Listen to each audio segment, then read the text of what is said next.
La trêve internationale est terminée, c'est l'occasion de revenir sur les derniers résultats en sélection de nos Grenats, mais aussi de revenir sur la CAN qui fait son apparition dans un gros mois, Focus. C'est également le retour de la Ligue 1 ce week-end avec le déplacement des Grenats sur la pelouse du Stade Brestois. Favori, outsider, nous prenons la température sur le plateau avec nos chroniqueurs du jour dans notre avant-match. Bonjour à toutes et à tous, bienvenue dans votre nouveau Graouli Mag. Nous sommes toujours en direct sur Twitch avec peut-être un petit peu de retard, on l'avoue et on s'excuse. On sera évidemment depuis votre poste de télévision à 17h si vous nous regardez à cette heure-là, mais on ne va pas attendre pour parler de l'actualité du FC Metz qui ne s'est pas arrêtée pendant la trêve internationale. Aujourd'hui, ils ne sont pas 3 chroniqueurs mais seulement 2. Et on va dénoncer aujourd'hui, messieurs. Je vais d'abord faire le tour de ceux qui sont présents. Arthur Carmier est avec nous. Salut Émeric, salut à tous. On est simplement deux, comme dirait Philippe Chéreau et Christophe Agius. Exactement. Bertrand Antoine est également avec nous. Bonjour Arthur. Bonjour Dénonçons, Émeric. Patrick Muller devait être là. Si quelqu'un a des nouvelles, c'est maintenant. On n'en a pas. Et peut-être avec Borby sur un bateau, non ? Et peut-être avec Borby sur un bateau en train de profiter des vacances, il y a plutôt intérêt, je n'accepterai aucune autre excuse. C'est pas grave, on a quand même de quoi faire dans cette émission, on l'a vu dans le sommaire et on va commencer avec une première partie, c'est l'heure du focus.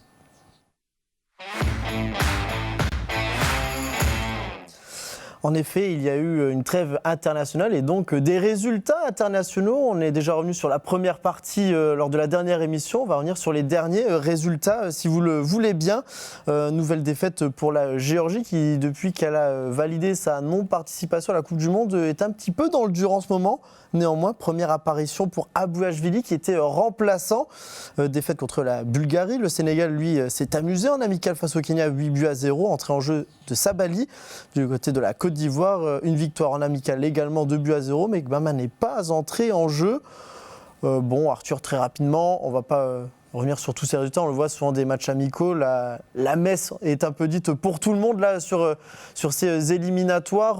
Bon, allez, on va dire que voilà, le truc à retenir, c'est Abouachvili qui fait sa première entrée en jeu en A. On va dire que ce sera la petite célébration de cette fin de semaine. Ouais, c'est sympa, son histoire avec son but face au FC Nantes pour le FC Metz, avec une histoire personnelle assez touchante. Il avait perdu son cousin, il me semble, et il a célébré ce but en son hommage. Il a été appelé une première fois, il n'est pas entré en jeu. Là, il a fêté sa première sélection. C'est une belle histoire. C'est, j'espère, les prémices de l'avènement d'un bon joueur de football qui s'inscrit dans la rotation du FC Metz. On peut citer aussi le Sénégal. Bon, Habib Diallo, il me semble, est rentré aussi à Metz. Exactement, il a fait aucun des deux matchs. Il est arrivé là-bas, on s'est rendu compte que c'était une blessure, hop, on rentre à la maison. Il sera malheureusement forfait face à Brest, si je ne m'abuse. Donc ça, c'est la petite mauvaise nouvelle de cette parenthèse internationale, même si c'est pas blessé à proprement parler en sélection. Donc voilà.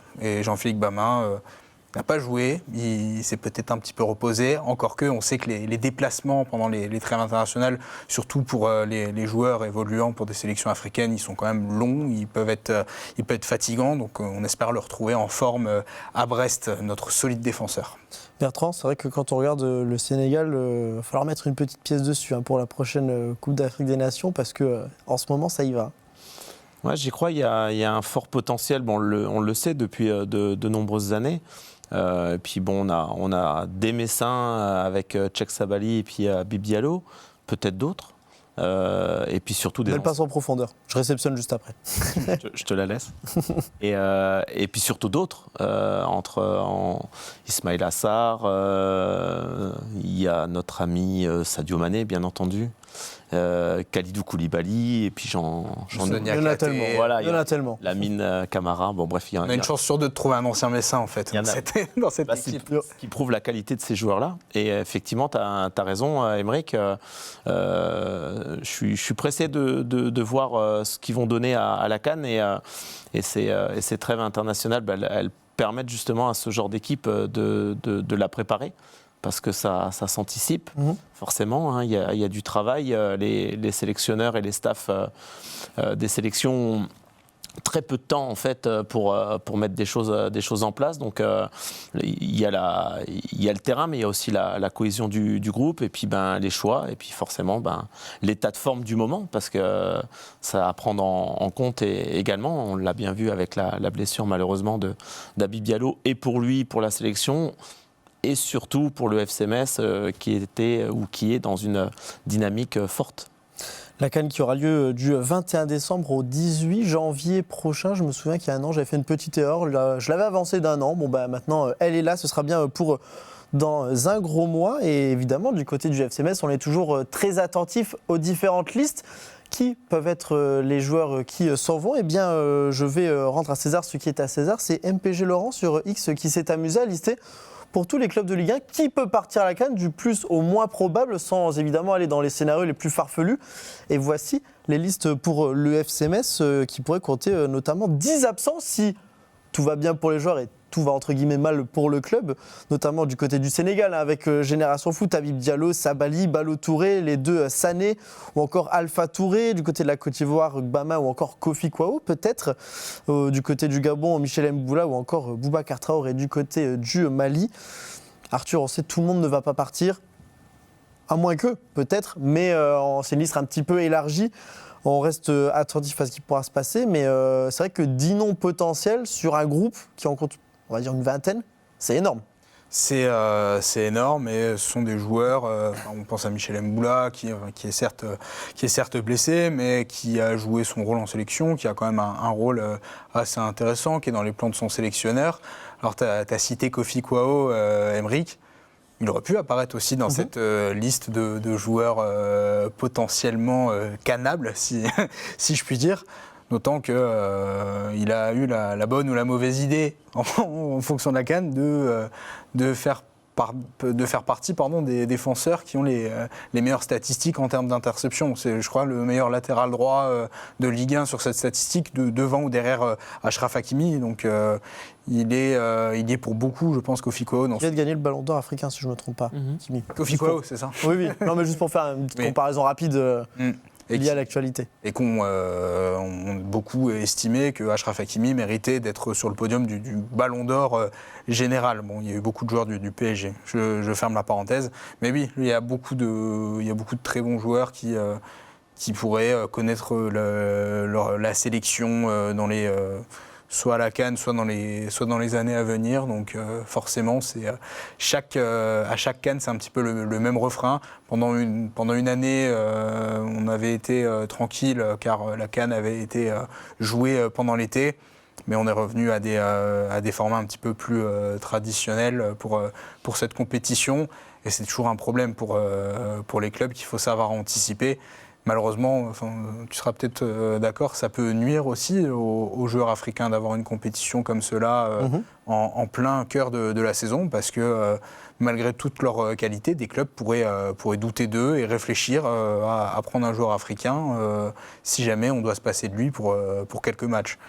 La chance de cette CAN-là, c'est que je crois qu'il y aura 2 journées de Ligue 1 qui seront impactées simplement. Bon, on peut regarder justement, il y a 2 journées de Ligue 1, mais il y a aussi un match de Coupe de France. Il y a la 17e journée. Alors pour le FC Metz, ce sera le match face à Lorient. Il y aura aussi celui face à Strasbourg. En cas de finale, donc là, quoi qu'il arrive, ce sera effectif amoindri pour les départs, parce qu'il faudra aller jusqu'en finale. Pour ça, il y a le match de Coupe de France. Et c'est vrai que quand on regarde Lorient, tu disais, il y a plein de clubs qui sont impactés par ça. Lorient, par exemple, c'est 13 noms dans cette liste dont on vient de citer. Parmi les 13 noms, il y en a 5 déjà qui étaient au dernier rassemblement. C'est 5 joueurs qui étaient titulaires au match face à Toulouse lors de la dernière journée de Ligue 1. Là aussi, Lorient, dans ce match face au FC Metz, va être beaucoup impacté par ça. C'est des choses qu'il faut prendre en compte, mais ça ne touche pas que le FC Metz, attention. Oui, c'est effectivement des choix stratégiques. Qui sont menés par la direction sportive du club, des clubs en général.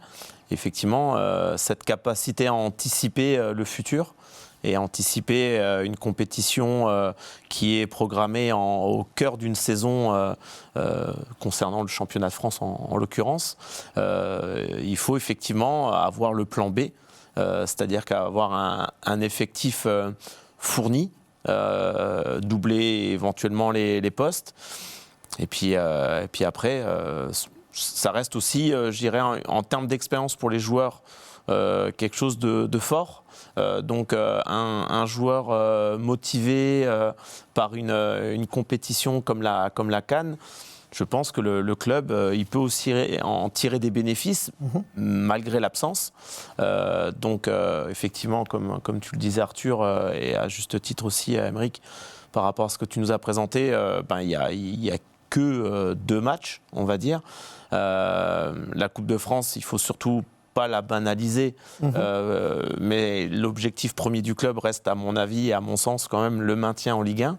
Le match de Strasbourg est programmé sur le jour, je crois, de la finale. Voilà, où, les demi-finalistes seront peut-être rentrés, même si ça fait... À voir dans quel état de forme aussi, mais mercredi. oui. Ouais, effectivement. Après, il faut se remettre de... Alors, pas forcément du décalage horaire, parce qu'au Maroc, il n'y a pas forcément beaucoup. Par contre, le changement climatique. Voilà, exactement. C'est un débat qu'on a vu il y a 2 ans avec Kevin Van Den Kerkhoff, notamment, quand il était venu sur notre plateau et qui avait marqué son coup de moins bien à ce moment-là. Alors il avait joué quoi, 48 heures, 24 heures après être rentré. C'est ça, ouais, il était rentré. Tout de suite, il y avait un match face à Nice, je crois, il avait été enchaîné directement. Et justement, tu parlais de profondeur de banc. Je me suis amusé, je ne suis pas coach évidemment, en tout cas bien moins que Bertrand notamment qui sur le plateau, mais je me suis amusé à quoi pourrait ressembler le 11 de départ du FC Metz sans tous ses joueurs évidemment. J'ai considéré que tout le monde ne serait pas là. Et bien voici à quoi ça pourrait ressembler. Alors j'ai mis Madjo en pointe, Bokele, Hein ou encore Joël Assoro, c'est surtout en défense, Mélière parce que peut-être que Nick Wao ne sera pas là et que Colin, il va falloir le mettre dans l'axe de la défense qui sera dépeuplé, pas de Sané, pas de Michel Mboula, il n'y aura pas non plus Gbama. Il y aura Yekbe, j'ai vu passer le commentaire, le Ghana n'y est pas. Le Ghana n'est pas à la CAN, c'est une des petites déceptions ou surprises, en tout cas, dans ce sens-là. Donc Yekbe sera bien avec le FC Metz. Donc voilà, il va falloir construire un petit peu. Alors, on ne souhaite pas le mien d'avoir ce casse-tête-là, mais il faudra faire un petit peu de bricolage quand même. Et puis peut-être aussi l'occasion d'avoir des jeunes joueurs qui se révèlent. C'est une possibilité. Des jeunes joueurs ou des garçons qui sont peut-être en temps de jeu réduit, d'où l'importance de maintenir la cohésion du groupe et puis d'avoir tous les joueurs, je dirais, à disposition. Pas forcément sur le plan physique, mais sur le plan mental. C'est un... D'où l'importance du match qu'on a pu avoir contre Sora là ce week-end, avec que des joueurs qui peuvent apparaître dans cette liste et qui ont marqué ce week-end.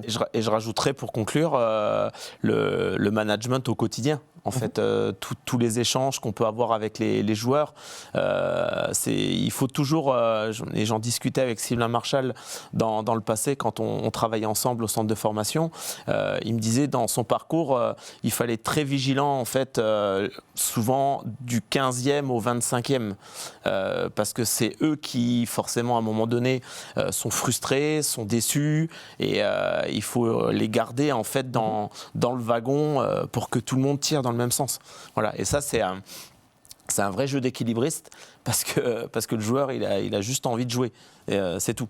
Qu'il soit 25e, 20e, 11e, dans les temps de jeu, je parle. Là, il y a un gros travail au niveau du staff et du coach au quotidien, et ça peut être effectivement à cette occasion l'opportunité, en tout cas pour certains, de montrer des choses. Arthur, on a vu cette compo. Ouais. Je te laisse finir juste après. On a vu la compo justement. Est-ce qu'on considère que le SMS reste compétitif malgré ce qui pourrait ressembler à une compétition de départ? Alors je ne me suis pas penché sur le banc, parce qu'effectivement le banc sera impacté par tout ça, mais c'est aussi une des réussites de ce mercato. Il y a pas mal d'arrivées. Finalement, pas tant de départs que ça, quand même un petit peu, en tout cas ceux qui avaient besoin de temps de jeu ou d'aller voir ailleurs. Mais finalement, quand on voit ça, on se dit qu'il y a quand même moyen de faire quelque chose, ne serait-ce que sur les 2 matchs en attendant Strasbourg, parce qu'il y aura du monde qui sera revenu. Il faut croire qu'on lit chacun dans les pensées de l'autre, parce que c'est exactement ce à quoi je pensais avant ta question, en fait. Aymeric. C'est un 11 qui est pas franchement... Alors, c'est pas le plus expérimenté de Ligue 1, on est d'accord. Il y a quand même un milieu Stambouli de Maguet. Il y a quand même des noms sympas. On peut un petit peu reculer Stambouli aussi, si jamais le besoin s'en fait ressentir en défense centrale, vu qu'on a désormais un super arrière-gauche en la personne de Maxime Collin.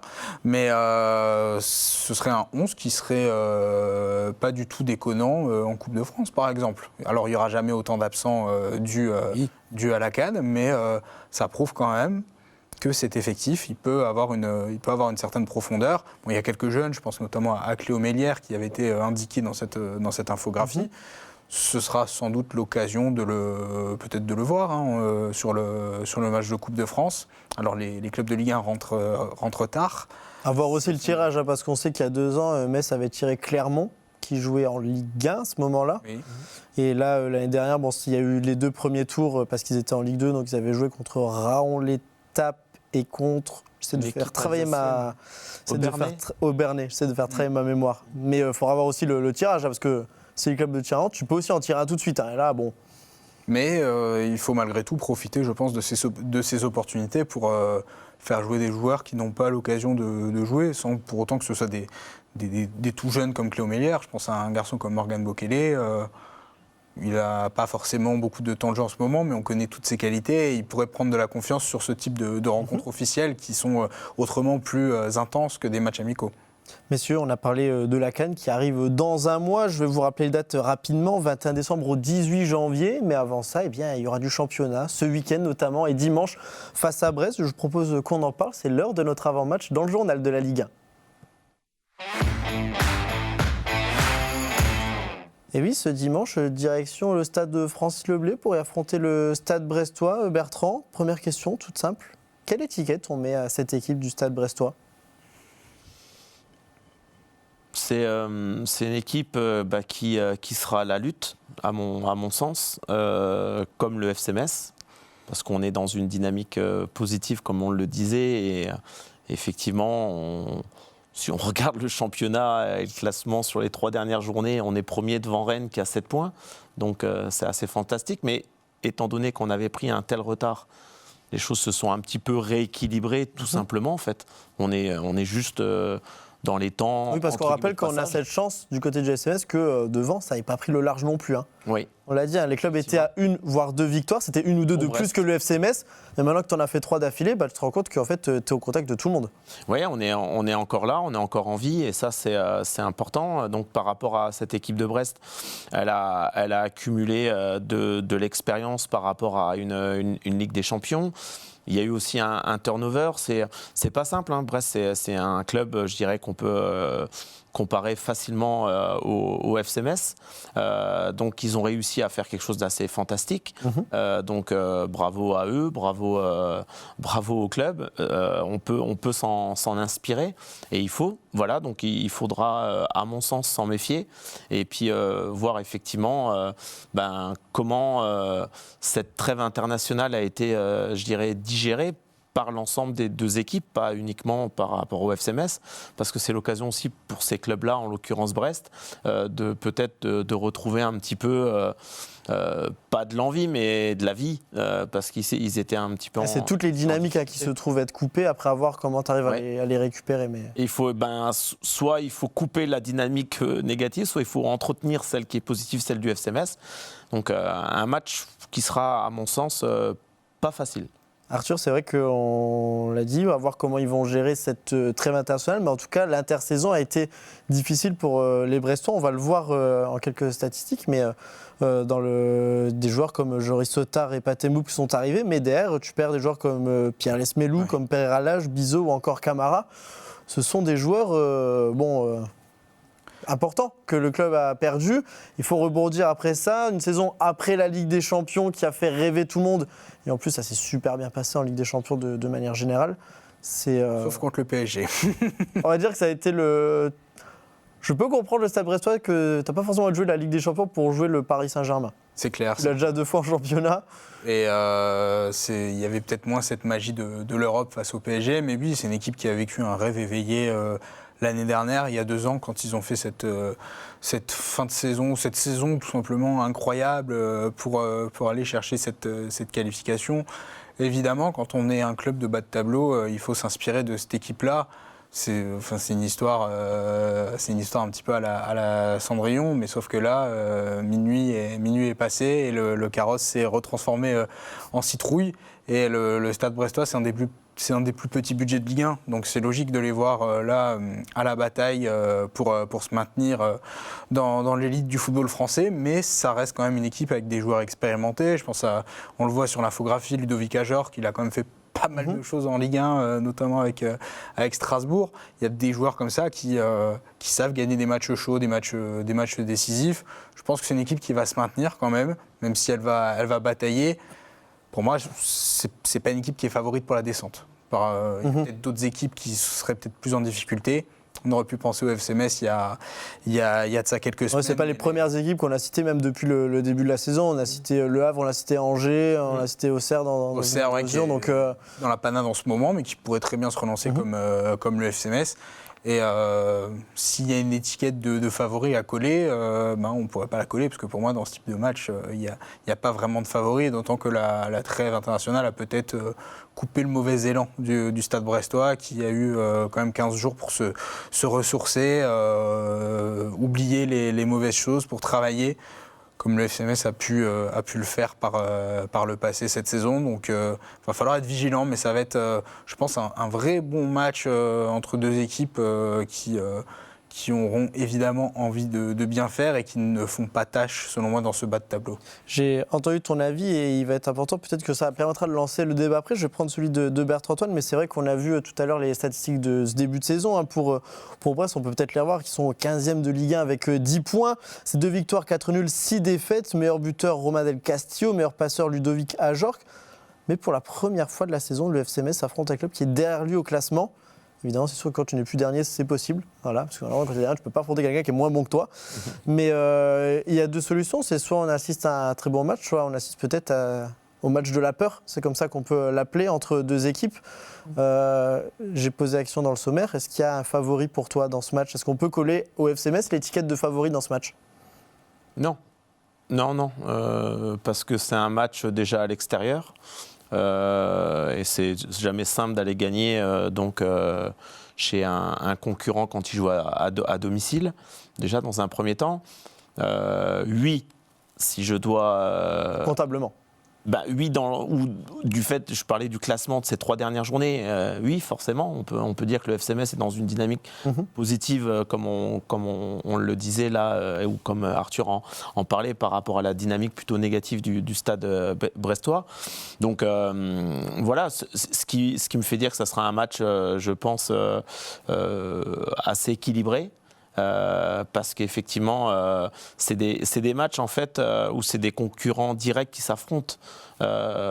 Et même si effectivement il y a peut-être des équipes qui sont plus en difficulté, et je dirais quoique, parce que je reviens sur ce que tu disais, Aymeric, on a parlé d'Angers, on a parlé de Le Havre, et puis il y avait le FC Metz, et puis tout le monde, en tout cas ces 3 équipes-là, sont rentrées dans une dynamique de victoire ou d'aller chercher des points. Les voilà en train de sortir justement de la zone rouge. Et je pense en fait que cette saison, il va y avoir des turnovers comme ça, au vu des cycles de victoires ou de défaites, et ça va être forcément l'équipe qui sera la plus régulière entre elles. Je le précise, moi je maintiens ce que je dis depuis le début de la saison, c'est que oui, on jouera contre tout le monde et on prendra aussi peut-être des points contre le top 5. Lens. C'est le cas, Lens. Exactement. Mais pour moi, ça, c'est des points bonus, en fait. C'est pas là... Et tu es obligé d'aller chercher, on l'a dit, si tu gagnes que les matchs entre les concurrents directs, tu n'es pas maintenu. Là, je vais vous dire un truc, vous ne pouvez même pas lutter contre ça. Je vais vous le dire. Lens, ils prennent les points, c'est pas eux qui vont te mettre en difficulté. Brest, ils prennent les points, c'est pas 3 points. Si tu... c'est mathématique, tu peux pas lutter. Tu peux avoir un avis différent. Toi qui es un coach qui aime l'humain, qui adore le jeu. Mais je parle pas de l'humain là, je parle de choses rationnelles. Ouais, mais c'est assez irrationnel que le FC Metz ait battu le RC Lens. Mais si cette victoire, on va pas dire miraculeuse parce qu'elle est entièrement méritée sur l'ensemble de la inattendue, n'avait pas eu lieu. Je vous raconte pas la galère dans laquelle le FC Metz pourrait être encore aujourd'hui. Je discute pas de ça. Je dis juste, moi, que les points que tu prends contre les équipes de tête, ça a moins d'impact d'une manière générale. Parce que là, tu le positionnes dans un scénario... Tu crois à la théorie des matchs à 6 points. Mais complètement. C'est pas que j'y crois, c'est que quand tu perds... J'ai vécu des championnats, et là, ça fait appel au passé avec les jeunes à la RS Mani. On est en 16 ans nationaux, génération 90. Le FC Metz est champion de France l'année-là, avec Miralem Pjanic, Joris Del... Je ne vais pas tous les citer, je pense à eux, là, comme ça, immédiatement. Et on les bat 1-0 à domicile, chez nous, et on fait 0-0 à la Plaine Saint-Symphorien. Par contre, on finit avant-dernier, et on n'a pas pris les points contre les équipes où on aurait dû, parce qu'on avait récupéré des points contre Nancy. Donc en fait, ça ne s'est pas équilibré, parce que les équipes du bas nous ont battus, Et finalement, on est passé barragiste et puis on est descendu. Donc, mon discours, il est surtout étayé par rapport à l'expérience que j'ai pu vivre et aussi d'un point de vue, je dirais, logique. En fait, c'est même si, effectivement, si on peut prendre les points contre les ténors du championnat, ça forcément. Ça peut-être rattrapera, entre guillemets, des faux pas, quoique. Mais surtout, je pense, et là je te rejoins, c'est que là, cette victoire contre Lens, elle est arrivée à un moment où, effectivement, Metz, ils étaient en piqué coulé. Les bookmakers en sueur. Ah ouais, là c'était... donc, elle a fait surtout du bien dans la tête, au-delà de l'aspect comptable. Et puis après, ça s'est enchaîné, donc... Faut que mais dans un match comme ça, parce que j'ai vu en plus quand on a lancé l'émission sur les réseaux, les gens disaient oui, il ne faut pas se voir trop beau et tout, il n'y a aucun souci avec ça. Mais dans une telle situation où Brest va pas bien, où toi tu vas mieux, je ne dis pas que tu es la meilleure équipe de France, je dis que tu vas mieux. Est-ce qu'il ne faut pas te montrer un peu gourmand ? On parlait justement de cette atmosphère un peu néfaste autour du FC, de se dire ouais, il faut jouer le bas de tableau. C'est la discussion qu'on a eue contre Nice, où Metz perd 1-0 à la mi-temps. Et tu dis, avec un nul, on serait bien. Évidemment, je pense que tout le monde signe pour un match nul contre Nice en début de saison. Toi, tu croyais à la victoire ? Mais oui, parce que je me dis, mais en fait, là, tu as une occasion de sortir de la zone rouge, d'arriver 14e. J'ai là, tu as une occasion de mettre le bas de tableau quand même pas mal derrière toi. Parce que pour une fois, on ne peut pas se dire, en fait, il faut se montrer gourmand et aller chercher 3 points là-bas, quoi. Parce que aujourd'hui, tu as les armes mentales pour le faire. Sur le terrain, évidemment, il faudra se battre et mettre les ingrédients. C'est le commentaire qu'on a vu tout à l'heure. Il faut continuer à jouer, ils douteront encore plus. Il faut les faire douter. Mais juste y aller avec un esprit en mode... En fait, on y va pour prendre les 3 points, parce que là, ces 3 points-là, ouais, ils sont d'importance, parce que ça nous permet peut-être déjà de mettre Auxerre, qui est actuellement à 4 points, encore à plus de points, alors que tu les joues dans 2 semaines, que ça te permet de mettre la pression entre tout le monde, on le verra après, tout le monde joue les uns contre les autres en bas de classement, et puis juste pour peut-être pas vivre une fin de saison où tu dois encore une fois passer par les barrages ou ce genre de choses, ça passe par ce genre de match-là aussi. Est-ce que c'est vraiment déconnant, Arthur, de penser qu'à la victoire là, ce week-end ? Vous pensez vraiment que le FC Metz, Stéphane Le Mignan, pendant la semaine, il va faire ses Non, mais c'est ce que se voir trop beau que d'imaginer une 4e victoire consécutive. Non, ce serait pas se voir trop beau, mais... on sait que la série va s'arrêter à un moment donné, malheureusement, je ne vais pas vous surprendre là-dessus. Metz va perdre cette saison encore. Hein. Ça reste comme ça. Qu'est-ce que t'en sais ça reste quand même un match qui c'est beau match qui arrive encore. Qui sera pas facile non plus, mais dans la façon dont tu vas l'aborder, ça m'étonnerait que dans la semaine, ils disent bon les gars, on a gagné 3 matchs, un petit match nul à Brest, ça suffira. Non, ils vont pas l'aborder comme ça. Et même les matchs où face à une plus grosse équipe, Nice par exemple, il y avait cette envie de le gagner, même si c'est une équipe qui fait l'Europa League. Enfin, je pense que tu gardes acte de présence. Je pense que quand il y a ça, tu gardes comme dans l'idée là, c'est d'être invaincu pour le moment. Par des matchs nuls peut-être, ça peut aussi aider à éviter de retomber tout de suite la tête la première. Mais là vraiment, mais ça c'est les circonstances. Évidemment, c'est le discours à nous et c'est ce que je peux dire sur les réseaux. Les danses, il ne faut pas se voir trop beau, mais c'est vrai que là. C'est les circonstances. Pardon, mais autre chose qu'une victoire dans un truc, je pense pas que tu recroiseras souvent un adversaire qui est tant dans le mal au classement. Ça a été le cas contre Lens, ils se sont pris une gifle, parce que le FC Metz était au fond du trou. C'était 13 buts ou 16 en 3 matchs. Tu dis, il ne peut rien se passer pour eux. Finalement, ils vont se surprendre. Metz peut se faire surprendre ce week-end. Mais je pense qu'il y a une question de mentalité dans l'avant-match en tout cas. Je pense que la mentalité, elle est là, elle est présente. On l'a vu sur ce réveil quand même assez formidable. Et ça va dépendre des circonstances de la rencontre. C'est sûr que si tu te fais égaliser à la 85e, que tu as fait un petit peu un non-match, tu vas être un petit peu déçu. Mais si tu produis un bon match de football à Brest et que tu repars avec un point en poursuivant ta série d'invincibilité, en gardant le bâton de Bourbotte, faut le garder plus longtemps possible. Ce sera malgré tout positif. Le tout, c'est de continuer sur cette lancée et de se donner les moyens de prendre le plus de points possible. Alors forcément, on n'est plus à l'époque de la victoire à 2 points. La victoire, elle vaut 3 points, donc elle est autrement plus précieuse. Et puis maintenant, il y a aussi une histoire de goal average, parce que quand tu en claques 2 à... Je suis une bêtise, tu en claques 2 à ton adversaire qui est en bas de tableau, c'est une différence de plus 4 qui se dessine. Lui prend moins 2, toi tu prends plus 2. Sachant que Metz était à moins 20 à un moment donné, remonté à moins 15. Et on croise les doigts que ça dure, parce que Brest, là, c'est 3 matchs sans marquer le moindre but en ce moment. Quand bien même ils ont joué Lyon, ils ont joué Marseille, ils ont joué des grosses équipes, attention, je dis pas. Il y aura pas mal d'absents aussi. Là, c'est le gardien Majiki qui n'a pas été à l'entraînement de la semaine, donc il va falloir voir avec un second gardien. Il y a des joueurs comme les locaux qui sont encore sur le retour. C'est vrai que, Bertrand, peut-être trop, faut peut-être pas être trop superstitieux, ça fait beaucoup quand même. Quand on glisse sur le papier tous les tenants et aboutissants de cet avant-match, ça fait beaucoup quand même. Il y a des enjeux. Un des enjeux forts, je pense, de ce match-là, c'est que Metz continue à pas prendre de but. On peut dire que c'est le vrai match de la confirmation pour eux, parce que c'est vrai qu'il y a une euphorie, qu'on le veuille ou non, qui s'est dessinée après Lens, dans la continuité, ça jouait tous les 3 jours. Là, il y a une coupure. Est-ce que vraiment une victoire et un match abouti, ce serait vraiment une histoire de confirmation ? Ça y est, Metz a vraiment enfin lancé les choses et va pas retomber dans ses travers comme ça du jour au lendemain. Moi, je pense qu'ils l'ont lancé leur saison. Quand tu enchaînes 3 matchs, en tout cas 3 victoires en Ligue 1, t'attends pas la 4e pour te dire bon, ça y est, c'est parti. Non, 3 victoires, c'est énorme. Hein. Ah oui, et surtout, c'est la seule équipe qui le fait pour le moment, hein, pour dire. Et puis surtout dans la position où était le FC Metz il y a quelques semaines en arrière. Donc des enjeux forts. Un des enjeux forts, continuer à être costaud défensivement. Ça pour moi c'est la priorité. Est-ce que l'équipe s'est enfin stabilisée dans les compositions avec exactement aussi une volonté peut-être d'attaquer d'une manière différente et de moins s'ouvrir, de trouver les équilibres, les marquages préventifs, excusez-moi. Et après, la question que je me pose, c'est l'absence d'Abdi Diallo.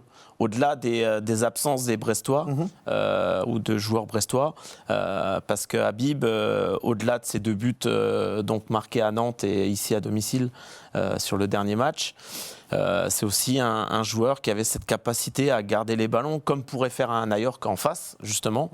Et c'est précieux, parce que le coach, il le disait à juste titre, défendre, ça commence... Non, c'est pas ce que je voulais dire. C'est quand tu gardes le ballon, en fait, c'est quelque part, c'est... ton premier geste défensif tu vois, sur le fait, même si tu as raison, hein, dans le fait d'avoir un joueur, un point d'ancrage devant, c'est précieux parce que ça permet de ressortir le bloc équipe, comme tu le disais Arthur. Mais effectivement, cette je dirais, volonté aussi que le coach a de garder la balle, en tout cas son équipe, qu'elle puisse être dans ce jeu de possession, peut-être plus sécurisé, mais il renie pas, il l'a dit hein, dans les différentes interviews, qui restait quand même dans une volonté de produire, et ça passe aussi par là, forcément. Donc, des enjeux forts d'un point de vue défensif, comment va être solutionné et qui va remplacer c'est une autre question, je vais vous la poser messieurs, parce que c'est vrai qu'Abib Diallo est sur une bonne dynamique en ce moment, on espère d'ailleurs que ça ne marquera pas la fin de sa dynamique actuelle où il revenait bien en forme, mais qui pour le remplacer ? Alors 3 solutions pour le moment sur le papier, il y en a peut-être d'autres, vous me le direz. J'ai listé Ibou Sané, Joël Assoro, peut-être le retour de Bryan Maggio qui, comme on le voit sur les statistiques, a joué cette saison déjà, il revient de trêve internationale, il a marqué avec les U17 anglais notamment. Arthur, est-ce que tu penses que la solution se trouve parmi ces 3 joueurs, peut-être ailleurs ? J'avais mentionné à remettre Sabali en pointe, mais il est vrai qu'en ce moment, à droite, avec Kofi Koho, ce qui se passe offensivement et défensivement, c'est très intéressant. Peut-être aussi l'envie pour Stéphane Lumian de ne pas tout chambouler non plus, parce qu'on parle d'équilibre et de continuité. Soit changer un seul poste et un seul joueur avec ces 3-là, ou un autre, soit... on va dire bricoler un tout petit peu, mais je pense que la solution est là-dedans. Je ne sais pas ce que tu en penses. Je pense qu'il est déjà essentiel de ne pas changer tes couloirs, tes 2 doublettes qui fonctionnent très bien offensivement et défensivement. Il n'a pas joué souvent sur ses dernières rencontres de Ligue 1. Il a beaucoup joué en début de saison. Je tenterais bien le pari, si je puis dire, Bryan Maggio, parce que c'est le profil qui se rapproche le plus de celui d'Habib Diallo. On se souvient qu'il avait fait des matchs courageux, encourageants aussi, avec pas mal de combativité. Forcément, il s'est pris le mur de la Ligue 1 en pleine face, si je puis dire, parce que forcément, quand tu es un tout jeune joueur, il n'a que 16 ans, et que tu découvres un tel niveau de jeu, il n'avait jamais joué en senior, à part en sélection du Luxembourg à cette époque-là. Désormais, il est international anglais chez les jeunes. Il n'a même pas pu jouer en réserve la saison dernière parce qu'il n'avait pas le droit, il n'avait pas l'âge encore. Donc, les commentaires, on valide pour le moment ton choix de Bryan Maggio pour la continuité. Donc forcément... j'ai une autre option pour moi, mais je te laisse venir. C'est peut-être une option qui va rentrer en cours de match. Peut-être que Brian Madjo sera là pour fatiguer la défense brestoise en début de rencontre et qu'on pourrait voir un Ibou Sané dans un rôle de super sub comme il l'a bien fait sur ses dernières apparitions. Bertrand Madjo, non. Pour des raisons très claires, parce qu'il est sorti du groupe sur les derniers matchs. Il n'était pas là pendant la trêve parce qu'il était avec les jeunes anglais. Alors c'est pas vraiment pu travailler avec lui. Voilà. Et c'est pas que je crois pas en lui, hein, pas du tout. Hein. Il est bon. Non, mais c'est parce que c'est ce que je pense. Donc je pense qu'il a un vrai futur et j'espère au FC Metz. Il faudra qu'il revienne et puis qu'il franchisse ces caps là dont tu parlais. Moi, je pense plus et je ne crois pas en Assoro aussi. Je mets juste une nuance. Je ne suis pas à l'entraînement et je ne vois pas le contenu de ces 2 semaines et des semaines d'avant. Donc, peut-être que le coach, c'est même sûr, il a forcément un autre avis du fait d'avoir ce pouvoir de choisir et puis surtout de voir.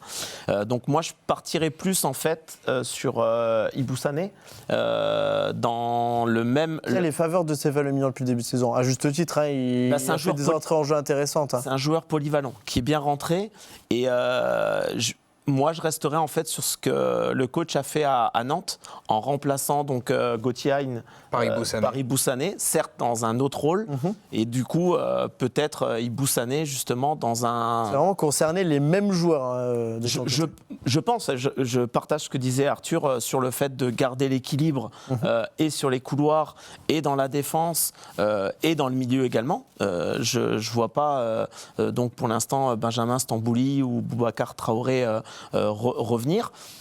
Et encore une fois, moi je vous dis ça parce qu'on est assis tranquillement dans notre canapé. Et qu'il n'y a pas la pression du résultat derrière. Non, c'est tout simplement parce que je ne vois pas. Il y a des choses quand on est coach qu'on ressent à l'entraînement, qu'on voit, ou dans les discussions qu'on peut avoir. On se dit, non, il faut peut-être que je fasse autre chose. Et peut-être aussi dans l'analyse qu'ils vont faire de l'adversaire. Dans le ressenti, pour défendre ce cas-là et refermer cette parenthèse de Joël Assoro, c'est un but et une passe décisive ce week-end. C'est quelqu'un qui... Pas beaucoup de temps de jeu pour le moment. Attention, hein, on l'a vu tout à l'heure, c'est très peu de minutes, mais qu'on attend, qui rentre en général en remplacement d'Habib Diallo sur les matchs, sur les 2-3 matchs où il est rentré, c'est en remplacement d'Habib Diallo. Donc à voir aussi ce qui peut se passer du côté. Il rentre toujours après Ibou Sané. Oui, il rentre sur les toutes fins de match. Donc, mais c'est par lui numériquement qu'il le remplace en tant que profil sur les fins de match. Et j'ai encore une option, parce que en fait, je suis resté sur ce que tu as présenté. Je te l'accorde. Très rapidement, mais je te l'accorde. Très rapidement, pas d'attaquant. Très bien, on joue à 10. Non, on joue à 11, pas d'attaquant, le PSG l'a fait. Le fameux faux numéro 9. Exactement, avec peut-être un Gauthier un petit peu plus haut, et tu rentres des vieux briscards, exactement. Donc que ça soit Boubacar Traoré ou Benjamin Stambouli, à côté de Jessie Demengué. Et voilà, ça c'est quelque chose... C'est bien, ça nous permet d'avoir vraiment toutes les options possibles. Cas, peu importe ce qui se passe ce week-end, on pourra ressortir la vidéo et dire, vous voyez, on vous l'avait dit les gars. Non, mais on en a parlé dans l'émission, on est connaisseurs. C'est des options. Peut-être pas forcément. Il est vrai qu'on va regarder le programme de ce week-end parce qu'on parle de cet avant-match face à Brest. Il y aura d'autres rencontres, notamment un Nice-Marseille ce vendredi soir en ouverture de cette journée. Lens-Strasbourg, Rennes-Monaco et Paris-Le Havre ce samedi. Dimanche, Auxerre-Lyon, Brest-Metz, Nantes-Lorient, Toulouse-Angers et Lille-Paris-FC. Pas mal de batailles de bas de tableau. Pour les autres, Le Havre qui se déplace notamment sur la pelouse du Parc. Ça peut permettre au FC Metz de réaliser un très bon coup dans le bas de ce classement. Arthur, c'est ça qu'il faut retenir. Il ne faut pas regarder les autres. Mais nous, au Graoli, on sait qu'on va quand même jeter un œil sur ce qui se passe ailleurs. Oui, après, forcément, tu s'occupe le week-end. Quand le FC Metz était dernier de Ligue 1, un peu largué à 1 ou 2 victoires, voire 3 parfois des autres équipes. 2 victoires. Je crois que l'écart, il n'a jamais excédé 9 points avec la zone de flottaison. Tu n'as pas forcément envie de regarder parce que tu dois te reconcentrer sur toi. Là, maintenant que tu es revenu un petit peu aux affaires, si je puis dire, c'est aussi logique de faire des petites projections, des calculs, etc. Mais il ne faut pas non plus que ça prenne trop d'importance sur la préparation de la rencontre à Brest. On est encore en tout début de saison, on n'est pas dans un sprint final non plus. Je ne pense pas qu'il faille non plus... accorder une importance. Finale de la phase aller. Je me le permets. Non, moi je te le permets pas. Zut alors. Bon, on fera ça. On sera pas champion d'automne. De toute façon, mon cher Je Aymeric, crois que c'est compliqué. Ouais. Donc, On peut encore être champion tout court, mais champion ouais. d'automne, je crois que c'est encore un peu. peut-être un maintien d'automne, ça pourrait être pas mal avant. C'est pas mal. Je avant pense que le FCMS prend avec ce début de saison un maintien d'automne. Donc, On créera ce trophée donc en totalement symbolique. définitive, ça c'est, on va dire, c'est à nous de regarder. Et eux sur le terrain, Un nouveau bâton. ils n'auront, Non, tu as déjà pris le bâton, on trouvera mieux. ils C'est pas n'auront- possible ils de n'auront faire. pas besoin, je pense, d'avoir l'œil un peu trop ailleurs sur les autres terrains. Ce qui nous permet de voir que dans le foot, il y a des choses très simples, les résultats, se concentrer sur soi-même, mais il peut aussi y avoir la pression de l'extérieur. Et c'est là tout l'enjeu de notre dernière partie, messieurs, c'est l'heure du temps additionnel. Ah oui, des transitions travaillées à l'entraînement ou pas, parfois ça vient comme ça. Il est sans club depuis fin octobre dernier, après des escapades au Portugal, en Ukraine, en Suède ou encore en Azerbaïdjan. C'est avec l'aide de Bertrand Antoine, qui est juste à mes côtés, que nous avons retrouvé Vincent Thill, celui avec qui on a tout promis à son passage au FC Metz, à ses tout débuts. L'occasion de revenir sur sa carrière. Il est sans club actuellement, il n'a que 25 ans, peut-être même déjà 25 ans. C'est un petit peu tout le débat. Je vous propose d'écouter, on en débat juste ensuite. À 16 ans, tu veux juste jouer au foot sans être surexposé. Ouais, parce que quand on est jeune, on pense à prendre du plaisir. Mais quand il y a trop d'attentes, trop de... je sais pas, j'avais 16 ans, de demander, de rentrer en Ligue 1 et de mettre un triplé, ça enlève un peu ça enlève le plaisir, je trouve. Justement, parce qu'on va rappeler ton histoire, elle est là aussi. Tu deviens le premier joueur né dans les années 2000 à jouer en Ligue 1. Ouais. On pourrait croire que c'est un titre un peu honorifique ou une belle coïncidence, on va dire. Ça paraît, il en fallait bien un, en tout cas, des joueurs qui jouent ça. Mais finalement, peut-être une petite pression sur les épaules à ce moment-là. Non, après, j'oublie, en fait. J'ai tellement pas aimé ce passage, en fait, de surexposition aussitôt que j'en ai pas profité, en fait. Et moi, ça me suffisait pas de ce que j'avais fait les 5 minutes là en Ligue 1 et ça me suffisait pas pour m'appeler, pour moi-même m'appeler prodige, quoi. La première fois que tu rentres dans un vestiaire pro, évidemment, tu arrives indirectement avec cette étiquette. Comment ça se passe? Personne ne vient vers toi ou on t'accompagne quand même? Si, quand même. Ouais. Après, niveau même, je sais même plus c'était qui à l'époque le coach, mais je sais pas, on te fait pas de cadeau, quoi. Tu viens, t'es pro, que tu sois jeune, que tu sois vieux, t'es pareil, quoi. On t'aide pas, quoi. On t'aide pas trop. Il y a eu ses débuts, ensuite il y a eu pas mal de choses dans ta carrière, la France, le Portugal, l'Ukraine, la Suède, l'Azerbaïdjan. Ouais. Quand on regarde comme ça un petit peu, c'est pas vraiment une carrière qu'on anticipe, ça. Non, après c'était pas du tout mon but. Après, malheureusement des fois, t'as pas le choix, il faut vivre, c'est le seul truc que je sais faire, donc Si tu pouvais parler au Vincent Thill qui a 16 ans et celui à qui on promet tout, ouais. tu lui dirais quoi? J'aurais aimé, j'aurais que quelqu'un me dise prends juste du plaisir. Ça on m'a pas dit, il y avait que des attentes, mais il n'y avait pas de, alors que moi je suis quelqu'un, j'ai besoin de plaisir quand je joue. On pense à la, entre guillemets, deuxième partie de carrière ou pas? T'as envie de lui donner une suite à tout ça? Ouais, après il faut déjà trouver là un bon club qui permet de me donner du temps et de me relancer, quoi. C'est quoi un bon club? C'est juste celui qui dit viens t'amuser avec nous? Ouais, voilà, c'est ça, viens t'amuser, viens prendre du plaisir T'as encore une ambition de haut niveau? De très haut niveau? Ouais, toujours. Ouais. Moi, tant que j'ai pas raccroché les crampons, même à 30 ans, 32 ans, 31 ans, je me bats pour y arriver. Il me reste une toute dernière question. Le prochain projet qui t'accueillera, peu importe lequel ça peut être, il découvrira quel joueur, mais surtout quel homme? Ouais, l'homme que j'ai toujours été, un gars simple qui essaie juste de jouer au foot, de prendre du plaisir et c'est tout. Arthur, on en a vu passer des joueurs, des phénomènes, des pépites. On est les premiers parfois à en parler ou à déconstruire peut-être le mythe. C'est vrai que Vincent Thill en a fait partie. Il a été quelqu'un dont on peut citer toutes les qualités footballistiques. Ça s'est pas bien passé, on va pas se mentir. À 25 ans, c'est vrai qu'on le voit sur sa carte. Ce sont des clubs qu'on ne connaît pas forcément, qui sont assez exotiques entre guillemets. C'est le joueur qui a vécu le football avec stress mais sans paillettes, on a envie de dire. C'est une petite déception. Ouais. Bah alors déjà, je t'applaudis pour cette magnifique formule. Mais ouais, des joueurs comme Vincent Thill, il en a toujours existé en fait dans le football, des jeunes joueurs à qui on promet monts et merveilles parce qu'ils ont, quand ils étaient jeunes, montré des qualités assez exceptionnelles, mais qui n'arrivent pas à franchir le cap du football professionnel, du football d'adulte, pour diverses raisons. Ou à qui on ne laisse pas le temps aussi forcément de franchir ce cap. Il y a peut-être de ça. Vincent Thill, c'est un joueur, quand il est arrivé en Ligue 1, il a fait son premier match de Ligue 1 à 16 ans. C'est un petit gabarit, fin, technique, qui faisait peut-être pas forcément le poids face aux musculeux milieux de terrain de Ligue 1 qui sont dans l'impact.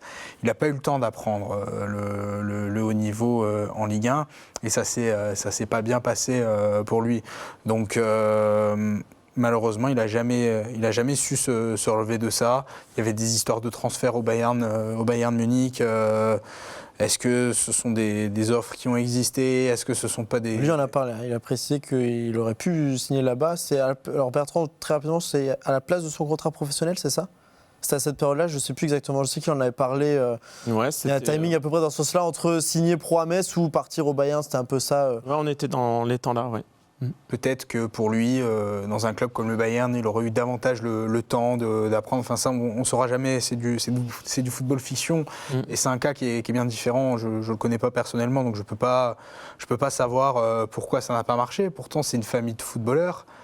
Il y a beaucoup d'internationaux luxembourgeois chez les Frangins. Ils sont 3 et les 3 jouent.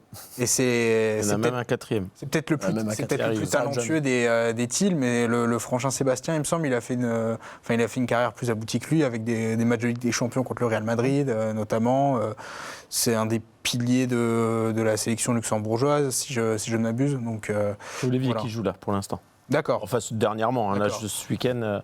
Mais effectivement, tous les deux, ils sont en sélection. Bertrand, très rapidement, il nous reste 5 petites minutes. C'est vrai que voilà, si on a eu contact avec Vincent, c'est grâce à toi, tu le connais très bien. Qu'est-ce que tu peux nous raconter? Alors, pour rappel, l'interview, là, on est un extrait de 3 minutes, elle est à retrouver en intégralité sur notre site Moselle.tv. C'est un gros quart d'heure de discussion avec lui. On n'est pas forcément revenu sur toutes les étapes de sa carrière. Il l'a déjà fait un petit peu en amont ailleurs. On a vraiment voulu partir sur cet aspect de prodige et cette carrière qui est loin, on l'a dit, des paillettes désormais. Donc, qu'est-ce que tu peux nous dire là-dessus? Toute la difficulté, justement, quand on est jeune, comme lui, si je me positionne avec son regard, tout va vite, tout va trop vite. Et tout le monde n'est pas armé, que ça soit physiquement, comme Arthur faisait le comparatif avec un Brian Maggio, mais moi je pense surtout mentalement. Arriver dans l'entourage aussi, il l'a dit, entourage, que ce soit sportif, que ce soit même parmi les proches. L'entourage, on est dans une famille de foot, que ça soit la maman comme le papa, que ça soit les frangins. Donc effectivement, tout tourne autour du football. Et Vincent, à cette époque-là, moi je l'ai croisé dans mon passage quand j'étais responsable de la préformation, sans doute le plus doué de sa génération et des joueurs que j'ai pu voir passer. Donc si on se positionne en tant que formateur et en tant que coach, la grosse difficulté, en fait, c'est de projeter ces joueurs. Et effectivement, Vincent, on le projetait. Maintenant, on n'est pas devin et on ne connaît pas et on ne lit pas l'avenir. Donc, l'avenir, c'est les blessures. C'est comment, justement, il a pu gérer cette arrivée dans le monde des adultes.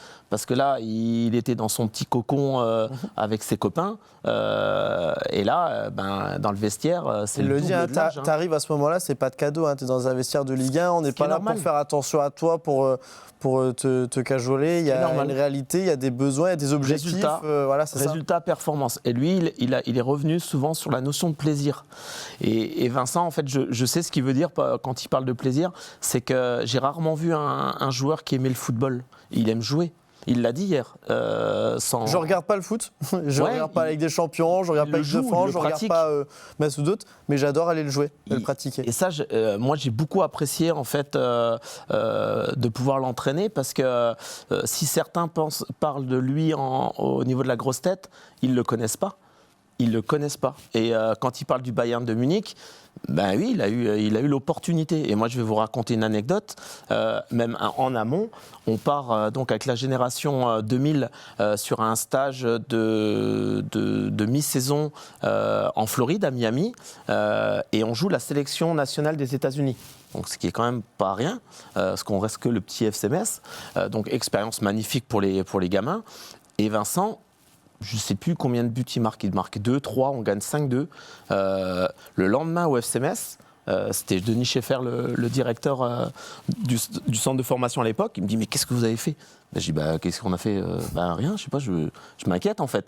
Il me dit, mais il y a tous les gros clubs européens qui appellent, parce qu'en fait, ils étaient dans les tribunes. Donc ils se sont dit, mais c'est qui ce joueur-là en fait? Donc voilà, ces choses-là, quand vous êtes jeune, il faut pouvoir les assumer. Il me le disait en off, ouais, moi aussi j'ai pas tout bien fait. Ok, certes, peut-être. Ouais, mais est-ce qu'on peut te reprocher de ne pas avoir tout bien fait à 16 ans? Bien sûr que non. Donc voilà, il y a tout un environnement, que ça soit club, parce que le club a sa responsabilité là-dedans, peut-être aussi son environnement proche. Et puis, il a grandi. Moi, j'y crois encore. Il a 25 ans, il est jeune, il a un potentiel. Embêté par les blessures, mais les blessures, ils n'arrivent pas par hasard dans la vie. Oui, donc forcément, je pense qu'il y a plein de choses. Il est bien entouré avec sa petite femme, son petit enfant. Il a bien mûri et je lui souhaite plein de bonnes choses. Et moi, j'y crois encore parce que les carrières, en fait, elles ne sont pas linéaires. Et un Vincent, au vu du potentiel, je ne parlerai pas de talent, de prodige, parce que ça, on pourrait en faire un débat, mais d'une émission. Non, je pense qu'il y a un vrai potentiel qu'il avait, qu'il n'a peut-être pas su exploiter ou qui a été mal exploité. Et il a que 25 ans et il y a des garçons qui surgissent de nulle part, dans les bas-fonds. Quand tu touches le fond, de toute façon, tu peux pas repartir vers le haut. Voilà, donc en tout cas, je lui souhaite parce que c'est un garçon vraiment adorable et qui aime le foot et j'aime ce genre de joueur. En 15 secondes, la clé pour les jeunes. Une phrase, pas plus, ni moins. Pas brûler les étapes, de prendre son temps parce que c'est un garçon qui s'est brûlé les ailes un peu trop vite. Il n'y pouvait rien. Et c'est le monde de professionnels qui est comme ça. On restera attentif justement à la situation de Vincent Thiel, on restera attentif à l'actualité du FCMS au match de ce week-end. Malheureusement, c'est déjà la fin de cette émission.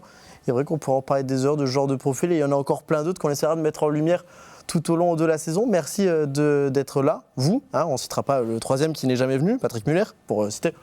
On l'apprécie quand même, quoi qu'il arrive. Nous, on se retrouve très vite, dès lundi, pour débriefer justement de ce week-end de sport. À très vite sur Moselle TV.